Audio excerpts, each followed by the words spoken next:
Halo semua, Assalamualaikum. Selamat datang kembali di YouTube channel Wen Antoni dalam cerita horor terbaru Pesugihan Kalong Keramat.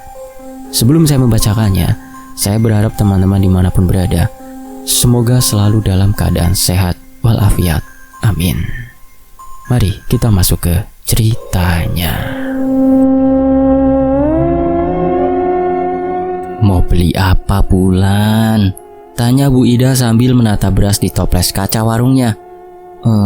Bu, maaf. Suara Bu Ulan pelan, hampir tak terdengar. Jangan bilang ibu mau ngutang lagi, sahut Bu Ida cepat. Nada suaranya ketus.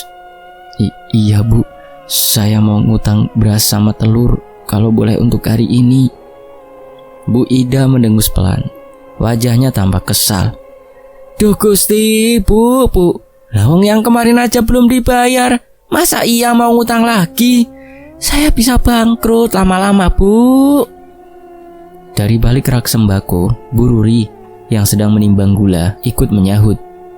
Iya Bu, suami bukan kerja, ibu juga kerja. Masa tiap hari ngutang terus, lawangnya kemanain? Iya Bu, tapi penghasilan kami berdua nggak cukup. Suara Bu Ulan bergetar. Ia menunduk, menahan rasa malu. Duh, kasihan banget, gumam Bu Ruri, separuh iba, tapi tetap tak beranjak membantu. Maaf ya Bu, kali ini saya nggak bisa kasih utang lagi, kata Bu Ida tegas, tangannya bersedekap. Bu Ulan terdiam, bibirnya bergerak pelan, tapi tak ada kata keluar. Ia hanya mengangguk kecil, lalu melangkah pergi dengan kepala tertunduk. Tangannya kosong, seperti perutnya yang sejak pagi belum terisi apapun. Di sepanjang jalan pulang, perutnya terasa melilit. Pagi tadi mereka hanya makan singkong rebus, itu pun tinggal sisa semalam. Sesampainya di rumah, ia mendapati kedua anaknya, Didik dan Dodok, duduk di teras menunggu. Seragam mereka masih menempel di badan, wajahnya pucat, mata sayu. Sudah pulang nak? Lah kok belum ganti baju? Tanya Bu Ulan lembut. Aku lapar Bu, ucap Didik pelan. Aku juga Bu, lapar banget, timpal Dodok sambil mengelus perutnya. Didik masih kelas 3 SD, sedangkan Dodok sudah kelas 6. Dua anak kecil yang seharusnya riang, kini tampak murung seperti kehilangan semangat. Bu Ulan duduk di antara mereka, tangannya mengusap kepala kedua anaknya. Maafin ibu ya nak, ibu nggak bawa apa-apa hari ini. Terus kita makan apa Bu? Tanya Dodok dengan mata berkaca-kaca. Sabar ya, nanti nunggu bapak pulang. Bentar lagi pasti sampai. Sementara itu di sisi lain desa, Pak Ijal, suami Bu Ulan, sedang bekerja sebagai kuli bangunan. Saat waktu istirahat tiba, ia membereskan alat dan mengelap keringat di lehernya. Karena jarak proyek tak terlalu jauh, ia memutuskan untuk pulang makan siang di rumah. Baru beberapa kayuhan sepeda, terdengar seseorang memanggilnya. Pak Ijal, ia menoleh. Ternyata Pak Udin, tetangganya, berdiri di depan rumah sambil melambai. Iya Pak, ada apa? Tanya Pak Ijal sambil menghentikan sepedanya. Tunggu sebentar Pak, kata Pak Udin, lalu bergegas masuk ke rumah. Tak lama, ia keluar lagi membawa sebungkus nasi yang dibungkus daun pisang. Ini Pak, ada nasi sedikit buat Bapak, ucapnya sambil tersenyum. Pak Ijal menatapnya terkejut. Wah, terima kasih Pak. Alhamdulillah. Ada acara apa ini? Selamatan Pak, tasyakuran. Anak saya baru sembuh dari sakit. Ini rezeki dibagi-bagi, jawab Pak Udin tulus. Masya Allah. Ya udah, makasih banyak Pak. Saya pulang dulu, biar anak istri bisa makan. Iya Pak, sama-sama. Hati-hati di jalan. Pak Ijal mengayuh sepedanya kembali. Di dadanya tumbuh rasa syukur, walau kecil, tapi cukup berarti. Setidaknya hari itu keluarganya bisa makan nasi. Sesampainya di rumah, ia melihat Bu Ulan dan kedua anaknya, Didik serta Dodok, sedang duduk di teras dengan wajah lesu. Namun begitu melihat bapaknya datang sambil membawa bungkusan, mata mereka langsung berbinar. Bapak bawa apa Pak? Tanya Didik antusias. Bapak bawa nasi nak, ayo kita makan bareng-bareng, jawab Pak Ijal sambil tersenyum. Alhamdulillah. Bapak dapat dari mana? Tanya Bu Ulan. Matanya mulai berkaca-kaca. Tadi dikasih sama Pak Udin, katanya habis selamatan. Mereka pun masuk ke dalam rumah. Nasi yang tak seberapa itu dibuka bersama-sama di atas tampah bambu. Di dalamnya ada 4 kepal nasi putih dan sepotong ayam goreng. Meski terlihat sederhana, tapi aroma ayam itu membuat mata Didik dan Dodok berbinar bahagia. Kita bagi rata ya, biar semua kebagian, kata Bu Ulan sambil membagi nasi ke 4 piring yang sudah berkarat di pinggirannya. Mereka makan perlahan, menikmati setiap suap seperti orang yang sudah lama menahan lapar. Suasana rumah kecil itu mendadak terasa hangat. Namun di tengah kebahagiaan sederhana itu, Bu Ulan tak kuasa menahan air mata. Ia menunduk sambil menatap anak-anaknya yang makan dengan lahap. Setiap kali mereka tersenyum, hatinya justru terasa perih. "Ibu kenapa nangis, Bu?" tanya Pak Ijal lembut.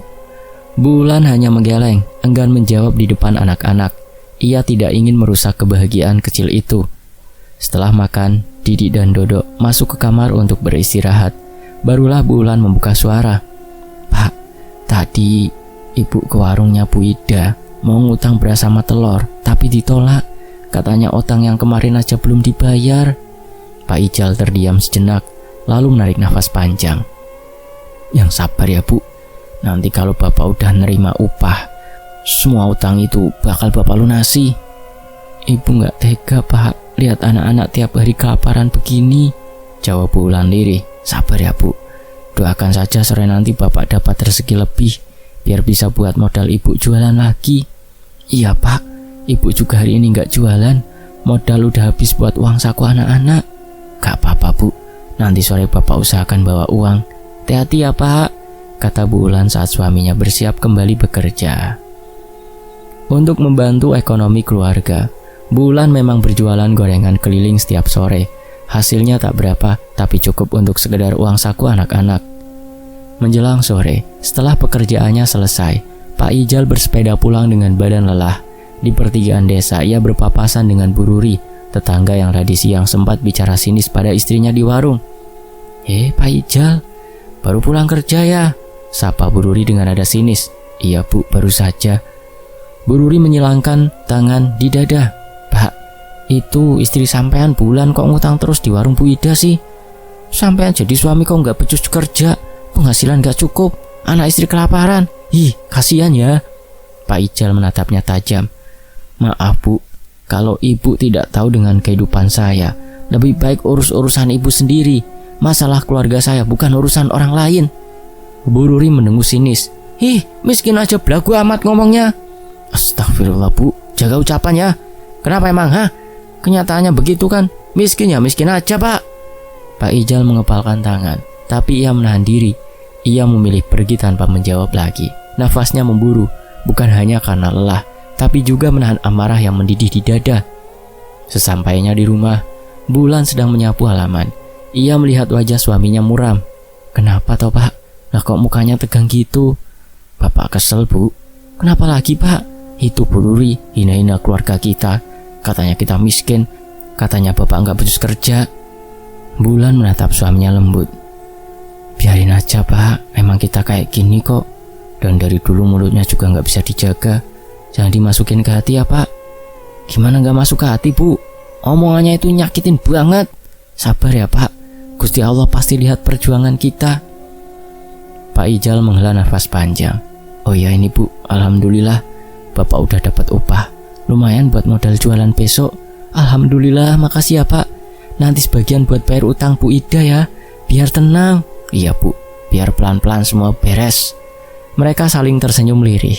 Meski hidup serba kekurangan, tapi di antara mereka masih ada yang lebih berharga dari segalanya, kesabaran dan cinta yang sederhana. Keesokan harinya, Bu Ulan berjalan pelan menuju warung Bu Ida. Di tangannya tergenggam uang hasil upah dari suaminya bekerja. Tidak banyak, tapi cukup untuk membeli bahan gorengan dan membayar sebagian utangnya. Bu Ulan, mau ngutang lagi ya?" sindir Bu Ruri, yang kebetulan sedang duduk di bangku panjang depan warung. "Saya mau bayar utang Bu Ida," jawab Bu Ulan tenang. Meski nadanya terdengar berat, Bu Ruri menatap dengan senyum sinis. Alah, kayak punya uang aja, paling juga hasil minjem lagi. Bu Ulan tidak menanggapi. Ia memilih diam, menyerahkan beberapa lembar uang kepada Bu Ida. Ini ya Bu, saya bayar sebagian dulu. Nanti kalau ada rezeki lagi, saya lunasi semuanya. Bu Ida hanya mengangguk pelan. Iya Bu Ulan, gak apa-apa. Pelan-pelan aja, yang penting niatnya baik. Selesai berbelanja, Bu Ulan pulang membawa bahan-bahan untuk membuat gorengan. Di rumah, ia langsung mengolah adonan, mengiris tempe, mencampur tepung, dan menyiapkan wajan di atas tungku tanah liat yang mulai panas oleh bara kayu. Sore harinya, dengan bakul berisi gorengan hangat, Bu Ulan berkeliling desa berjalan kaki. Suaranya menggema pelan di antara rumah-rumah penduduk. Gorengan, masih hangat, serunya sambil melangkah di jalan tanah yang mulai gelap. Namun tak seorang pun membeli. Langit berubah jingga. Suara azan maghrib mulai terdengar dari suara ujung gang. Gorengannya sudah dingin semua, kakinya pegal, dan tenggorokannya kering. Dengan wajah letih, ia memutuskan pulang.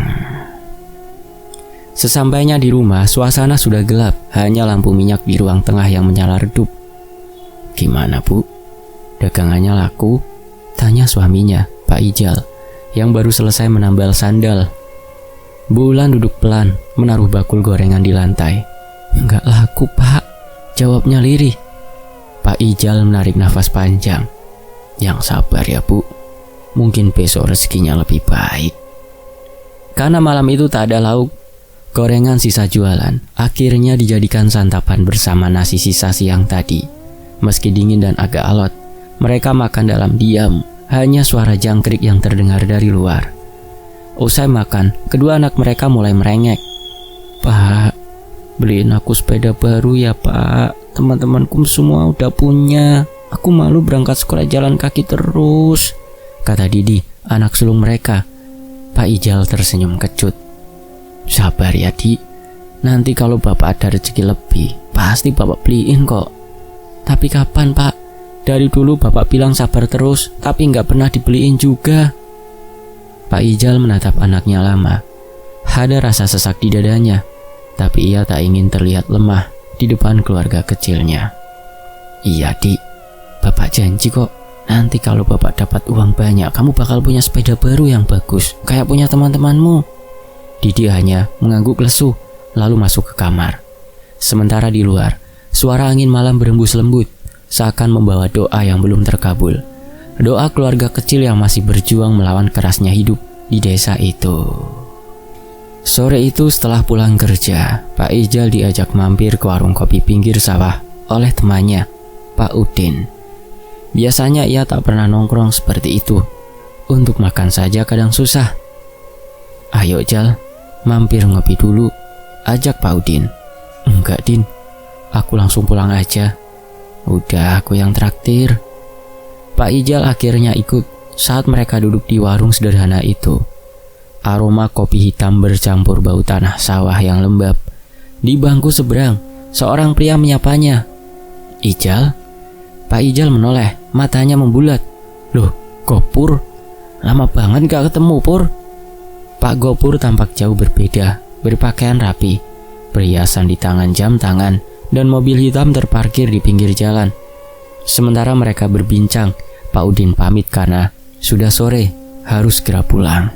Kini tinggal mereka berdua. Wah, kamu sekarang sukses ya Pur? Tanya Pak Ijal lirih. Ya, rezeki lancar Jal. Aku buka toko material kok. Pak Ijal menunduk. Enak ya Pur? Aku malah makin susah. Utang di mana-mana, dagangan istri nggak laku. Pak Gopur menepuk bahunya. Kalau kamu mau, aku bisa kasih jalan. Jalan apa? Ritual Jal biar rezeki lancar, sugihan. Aku juga dulu gitu kok. Pak Ijal terdiam. Jadi kamu pakai pesugihan? Iya, hidup ini keras Jal. Kalau nggak berani, ya ditindas terus. Kalau kamu minat, ke rumahku kemes sore. Malam Jumat kita berangkat ritual. Sebelum pulang, Pak Gopur menyerahkan secari kertas berisi alamat rumahnya. Pikirin baik-baik, tapi jangan kelamaan. Malamnya di rumah, Pak Ijal bercerita kepada istrinya sebelum tidur. Bu, bapak tadi ketemu Gopur, teman lama itu loh. Sekarang dia sukses. Katanya gara-gara pesugihan, dia nawarin bapak ikut. Bulan terdiam lama. Wajahnya menegang. Teringat ejekan Bu Ruri dan cibiran para tetangga yang menertawakan kemiskinan mereka. Kalau memang itu bisa bikin hidup kita berubah, ikut saja Pak, katanya pelan. Ibu juga capek terus dihina orang. Pak Ijal menatap istrinya dalam cahaya lampu minyak yang redup. Kalau begitu, Kamis nanti bapak berangkat sama Gopur ya Bu. Bulan hanya mengangguk pelan. Dalam diam, keduanya sama-sama tahu malam Kamis itu akan jadi awal dari sesuatu yang tak bisa mereka tarik kembali. Singkat cerita, malam Kamis, Bulan menyiapkan pakaian untuk suaminya. Siapa tahu nanti bapak nginep di sana ya Pak, katanya lirih sambil melipat baju lusuh Pak Ijal. Pagi harinya Pak Ijal berangkat menuju rumah Pak Gopur dengan menaiki sepeda tuanya. Ia tak membawa apapun selain pakaian, uang pun tak punya. Sesampainya di sana, Pak Gopur sudah siap menunggu di depan rumah. Pas banget Jal, ayo langsung berangkat, ajaknya. Mereka meluncur dengan mobil menuju sebuah perkampungan di pinggiran hutan. Di tengah perjalanan, Pak Ijal sempat cemas. Pur, aku gak bawa uang sama sekali. Ada maharnya gak? Tenang aja Jal, aku bayarin dulu. Kalau rezekimu udah lancar, baru ganti. Mobil berhenti di ujung jalan tanah. Untuk menuju rumah dukun, mereka harus berjalan kaki menembus hutan. Udara panas, suara jangkrik dan burung bersahutan. Setelah hampir setengah jam berjalan, tampak sebuah gubuk bambu berdiri sendiri di antara pepohonan besar. Tuk tuk tuk tuk. Nuwun sewu. Pak Gopur mengetuk pintu. Tak lama, muncul seorang lelaki parubaya berwajah keras. Ki Bagio, dukun yang akan memimpin ritual. Masuklah, ucapnya pendek. Mereka duduk di kursi bambu berhadapan dengan Ki Bagio. Jadi ini orangnya? Tanya Ki Bagio menatap Pak Ijal. Iya Ki, dia mau ikut jalan yang sama. Ki Bagio menatap tajam. Kamu yakin? Jalan ini tidak bisa kau putar balik. Saya sudah siap Ki, jawab Pak Ijal mantap meski hatinya bergetar. Baik, ada 2 syarat, kata Ki Bagio perlahan. Pertama, mahar. Kedua, kamu harus menjalani topo bertapa di atas pohon keramat di ujung hutan sampai waktu yang aku tentukan. Mahar biar saya yang bayar Ki, sahut Pak Gopur cepat. Ki Bagio mengangguk, lalu memberikan sekepal tanah hitam dari kendi tua dan selembar kain merah. Malam ini kamu belum boleh ikut. Biar Gopur dulu yang melakukan ritual bulanan. Besok malam giliranmu, kata Ki Bagio. Malam itu Pak Ijal hanya bisa menatap dari balik jendela gubuk, melihat samar-samar Pak Gopur duduk bersila di bawah pohon besar. Diapit obor yang berkedip-kedip, asap kemenyan menebal. Suara mantra Ki Bagio terdengar menggetarkan dada. Dari kejauhan terdengar erangan aneh, entah suara binatang, entah sesuatu yang lain. Bulu kuduk Pak Ijal berdiri. Ia sadar besok malam giliran itu akan menjadi miliknya. Malam berikutnya giliran Pak Ijal melakukan ritual pesugihan. Di dalam rumah bambu Ki Bagio, asap kemenyan mengepul pekat hingga membuat dada terasa sesak. Suara Ki Bagio berdesis, pelan, melafalkan mantra-mantra kuno dengan mata setengah terpejam. Pak Ijal duduk bersila di hadapan sang dukun. Angin malam tiba-tiba berembus dari celah dinding, membuat bulu kuduknya berdiri. Hatinya gelisah, tapi ia tak berani bersuara.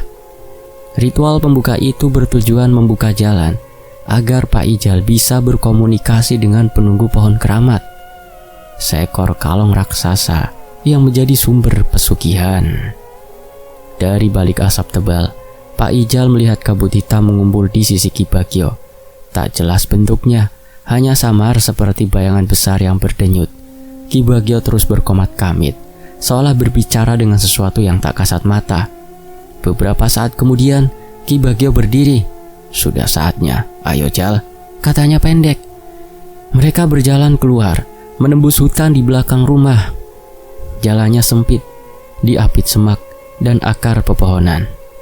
Malam itu hening, hanya suara serangga dan desis angin. Tiba-tiba terdengar suara mendesis panjang di belakang mereka. Saat menoleh, Pak Ijal melihat ular besar melintas di jalan setapak. Kulitnya berkilat diterpa sinar bulan. "Jangan hiraukan," ucap Ki Bagio datar.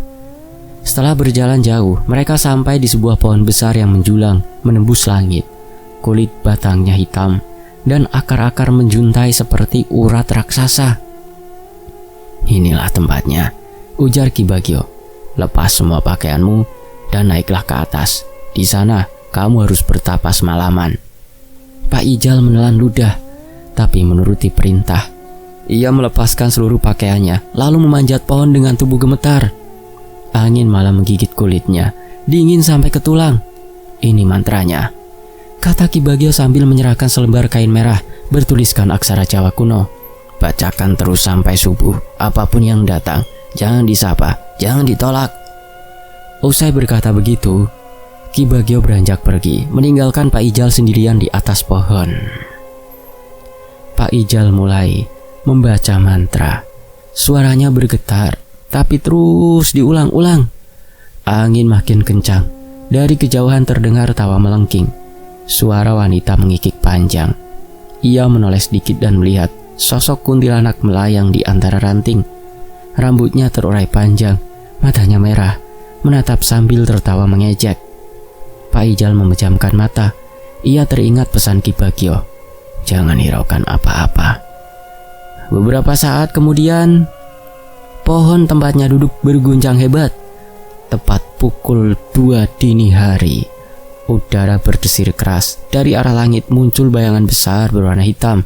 Sayap raksasa mengepak, menebarkan bau busuk dan darah amis. Sosok makhluk gaib itu mendarat di hadapannya, menatap dengan mata merah menyala. "Kau yang memanggilku?" Suaranya berat, menggema seperti dua suara sekaligus. Pak Ijal gemetar, namun tetap menjawab, Iya, saya ingin kaya, hidup sejahtera, tanpa kekurangan." Sosok itu mengibas sayapnya, udara di sekitarnya bergetar. "Kau harus menumbalkan janin dari perempuan hamil setiap 1 tahun sekali. Siapa saja, musuhmu, tetanggamu, asal darahnya segar." Pak Ijal menunduk. Saya sanggup." "Kalau kau lupa, hidupmu sendiri akan jadi gantinya," desis makhluk itu sebelum menghilang bersama angin yang menebar bau bangkai. Setelah itu hutan kembali hening. Pohon besar berhenti bergoyang. Pak Ijal menggigil, tapi ritualnya telah selesai. Ia berhasil memanggil makhluk pesugihan. Dengan tubuh masih telanjang, ia turun perlahan, lalu berjalan menyusuri jalan setapak kembali ke rumah Ki Bagio. Hanya ditemani suara langkah sendiri dan gemuruh daun di atas kepalanya. Hari itu tanpa disadarinya, ia telah menjual nasibnya sendiri pada makhluk yang menunggu di kegelapan. Beberapa saat kemudian Pak Ijal akhirnya tiba di rumah Ki Bagio. Saat itu menjelang subuh, Ki Bagio sudah berada di ruang ritualnya, menunggu. "Sudah berhasil kamu, Jal," ucap Ki Bagio datar. "Sekarang tinggal jalankan syaratnya. Siapkan ruang khusus di rumahmu. Lakukan ritual tiap malam minggu." "Iya, Ki." "Ini mantranya. Bacalah sambil bakar kemenyan. Jangan sampai terlewat, atau akibatnya berat."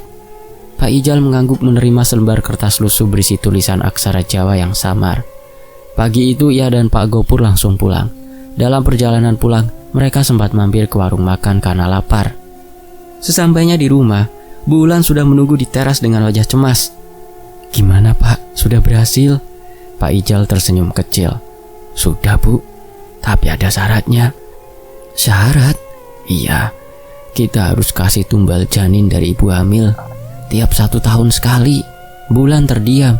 "Siapa yang bakal?" "Wes, nanti aja kita pikirkan," potong Pak Ijal.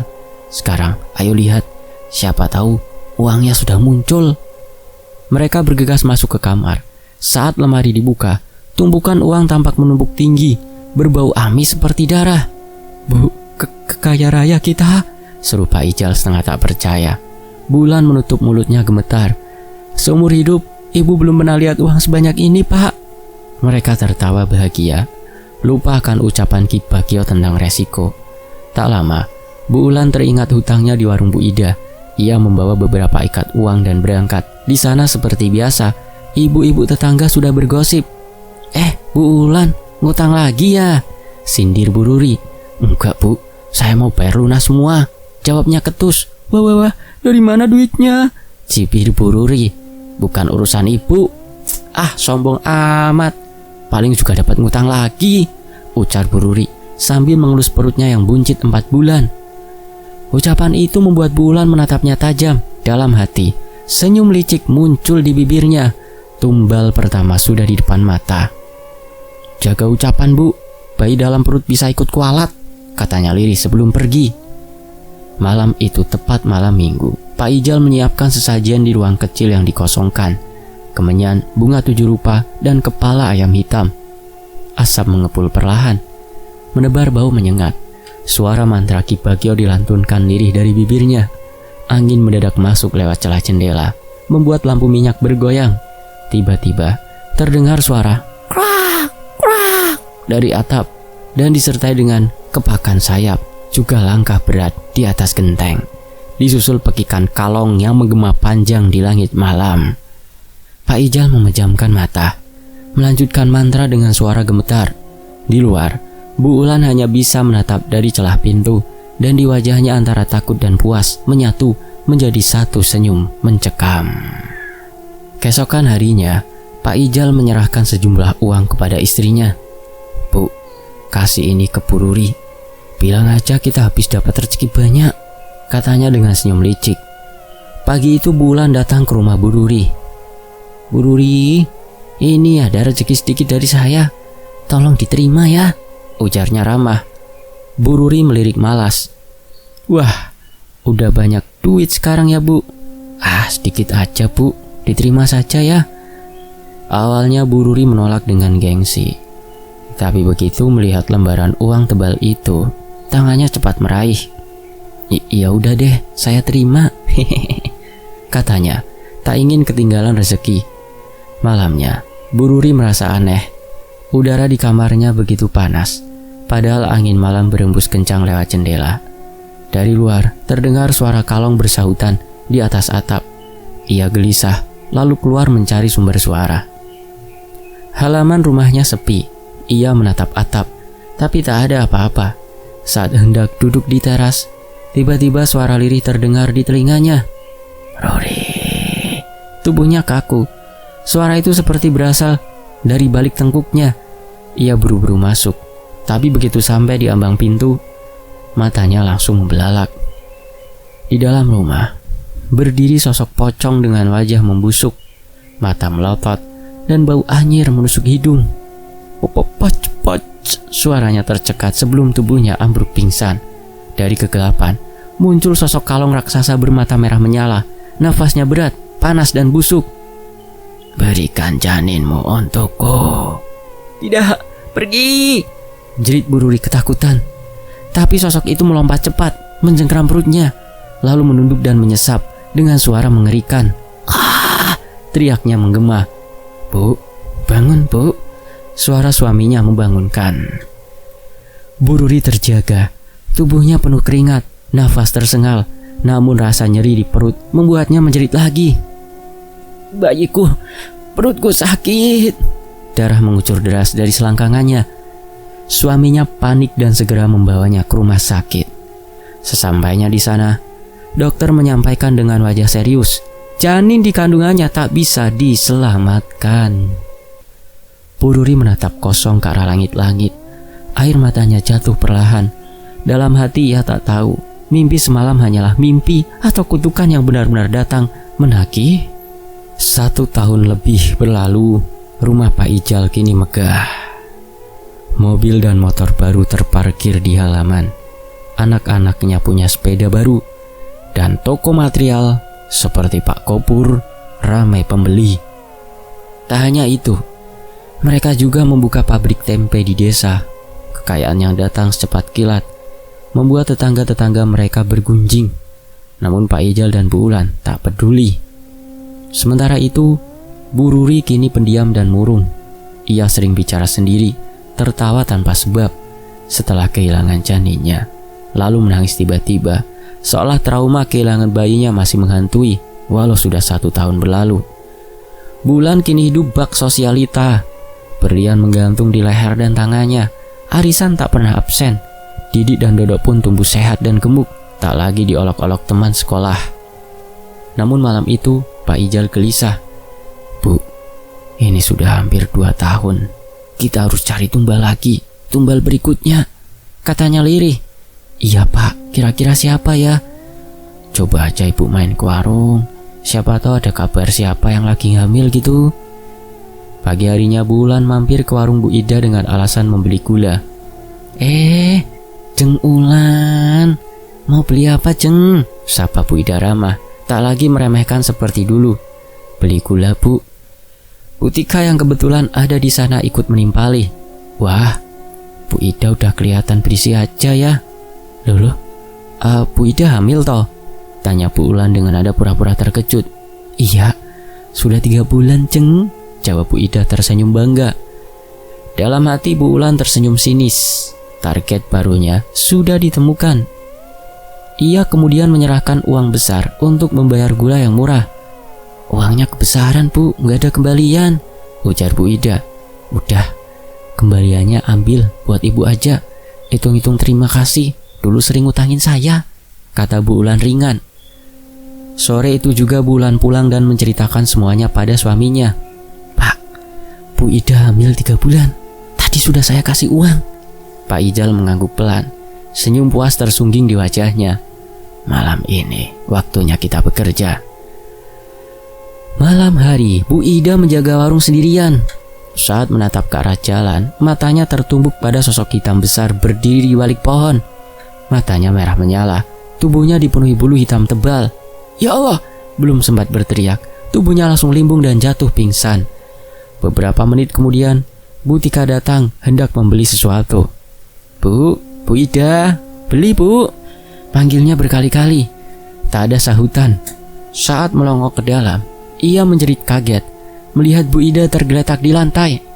Dengan tergopoh ia memanggil suami Bu Ida, Pak Kamal, yang langsung menggendong istrinya masuk ke kamar.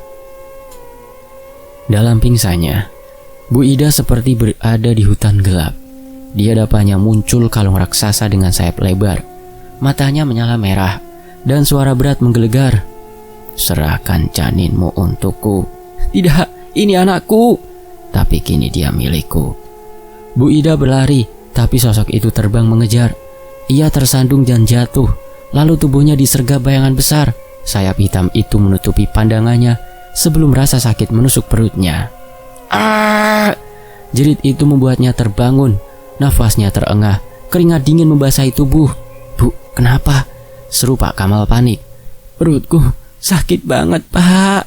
Darah mulai merembes dari bawah tubuhnya. Ya Allah, kok ada darah di paha? Malam itu juga Bu Tika memanggil bidan desa. Saat diperiksa, bidan hanya menggeleng pelan. Bu Ida keguguran, janinnya tak bisa diselamatkan. Air mata Bu Ida menetes. Tubuhnya lemah. Di luar, angin malam berhembus, dan dari kejauhan terdengar suara sayap besar mengepak. Seolah makhluk itu puas telah menuntaskan santapannya. Keesokan harinya, Bu Tika menyebarkan kabar tentang kejadian yang menimpa Bu Ida. Dalam sekejap, gosip itu menyebar ke seluruh desa. Semua orang membicarakan keanehan yang terus berulang pada para ibu hamil. Namun anehnya, di saat kabar duka itu beredar, kekayaan Pak Ijal dan Bu Ulan justru makin bertambah.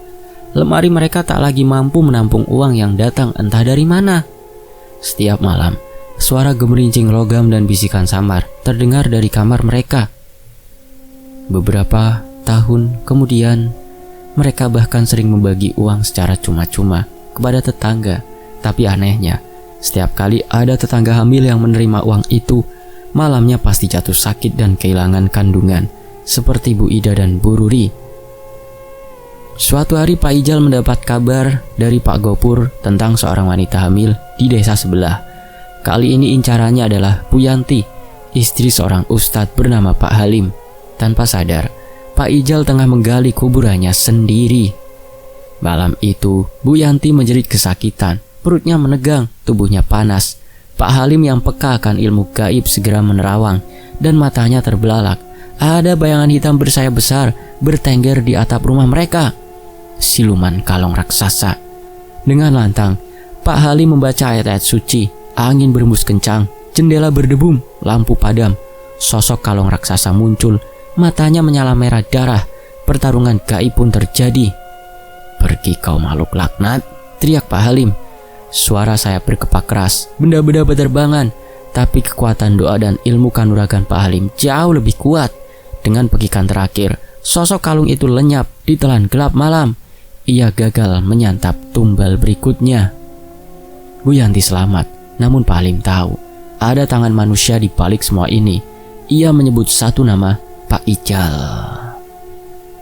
Malam berikutnya, kalong raksasa yang gagal mendapat tumbal murka. Ia menembus pekat malam dan hinggap di rumah Pak Ijal. Saat keluarga itu terlelap, suara sayap besar menggetarkan genteng. Didik dan Dodok yang tidur sekamar terbangun, menatap sosok mengerikan dengan mata merah menyala di langit-langit kamar. Belum sempat berteriak, tubuh mereka diselimuti bayangan hitam pekat, dan dalam sekejap, keduanya kaku, nyawa mereka tersedot habis. Dari luar, terdengar jerit Bulan dan Pak Ijal.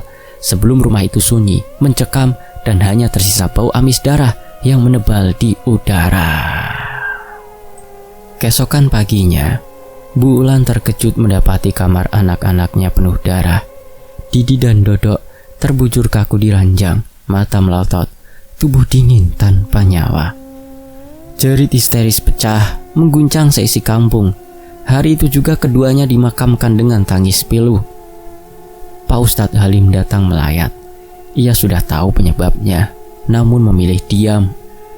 Ia hanya memandang Pak Ijal dan Bu Ulan dengan tatapan berat, seolah menunggu waktu bagi kebenaran untuk menampakkan diri. Beberapa hari setelah pemakaman, rumah Pak Ijal mulai diteror. Setiap malam, sayap besar berkepak di atap, bau amis menyebar, dan suara kalong menggema di langit rumah mereka. Tidur tak pernah lagi tenang, hingga akhirnya Pak Ijal jatuh sakit. Wajahnya melepuh, lidahnya mengucur darah, dan di lehernya muncul lubang hitam berbau busuk. Secara medis, ia dinyatakan sehat, tapi jelas ada sesuatu yang jauh lebih kelam di balik itu. Atas saran tetangga, Bulan memanggil Ustadz Halim. Malam itu, rumah dipenuhi warga dan Pak RT.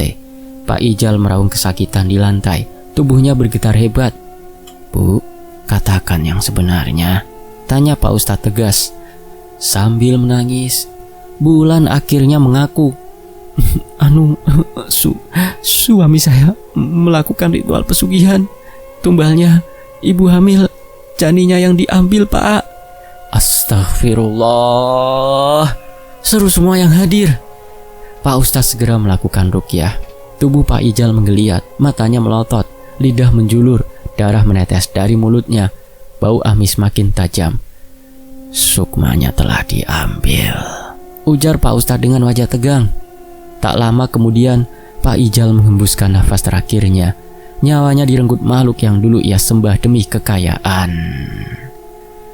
Saat pemakaman, hal ganjil terjadi. Ketika liang lahat digali, ratusan kalong keluar beterbangan dari lubang kubur, membuat warga menjerit ketakutan. Bau busuk menyeruak dari jasad Pak Ijal yang kaku dengan mata terbuka lebar. Tak ada yang berani mendekat. Jenazah akhirnya dikuburkan bersama kawanan kalong itu. Sejak hari itu, rumah mereka menjadi angker. Tiap malam terdengar tangis bayi dan kepakan sayap dari atap.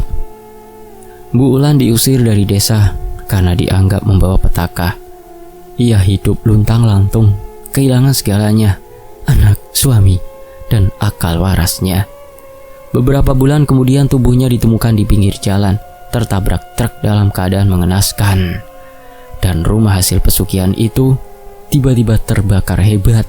dan hanya sisa puing-puing. Tamat. Semoga kita dijauhkan dari jalan hitam seperti Pak Ijal dan Bu Ulan. Carilah rezeki yang halal, jangan pernah tergoda oleh janji setan. Walaupun apapun keadaannya, tetap bersabarlah. Karena kekayaan haram hanya membawa petaka, dan setiap dosa akan menagih bayarannya, entah di dunia atau di akhirat. Wayne Antoni pamit undur diri, terima kasih karena sudah menyimak hingga selesai. Wassalamualaikum, sampai jumpa di kisah berikutnya.